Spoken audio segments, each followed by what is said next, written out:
السلام عليكم وأنا السلامي أصحابتي ميل كستا جوجتا رمضان كريم waxaan jecel halkan inaan idinka soo gudbiyo arrin yar oo aan aad ula yaabay sidaad wada ogtihiin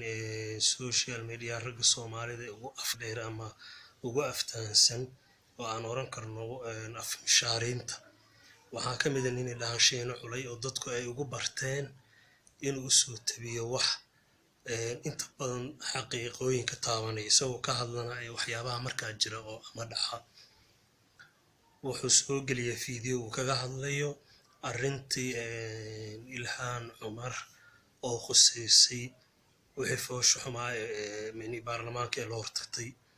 ninkii fiideoga dib uu ka saaray waan idin tusayaa marka idinka hadhow ka warbixin doona bal horta aan idin tuso fiideogii uu intuu soo geliyay YouTube ku haddana dib uga saar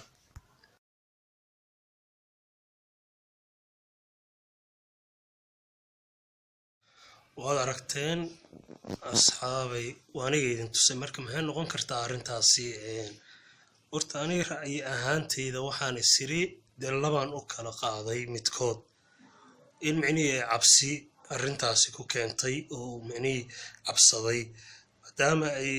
qoftaasi tahay dee qof Congress Maraykana inuu ninkaasi cabsi uga saaray uu ka cabsaday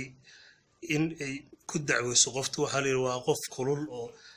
dimaaqa ragga xiniyaha ka saartay iyo in uu laaluush qaatay oo dee odaga la laaluushay oo la yiri war naga aamus oo afkiisa qabsado la yiri war waxaaga meel baan kuugu soo tuurnay ka tirtir fiideogaas niyo naga daa hanugu shidinay taasi marka waxay dhaawacaysaa ama hoos u dhigaysaa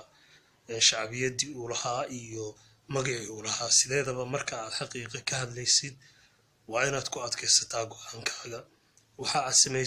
sameynaysidna waa inuu yahay marka hore horta waxa aad ka fiirsatay oo aad ka baaraan degtay kuma khaldanayn aniga sida ila muuqata inuu micnaha arrintaa ka hadlo qof waliba islaama ama diinteena islaamka ku dhashay suuban waa inuu ka hadlaa waa wax fool xun wax micnihii qof bini aadana uu u dulqaadan kara maaha waxa ay la timi waliba iyada oo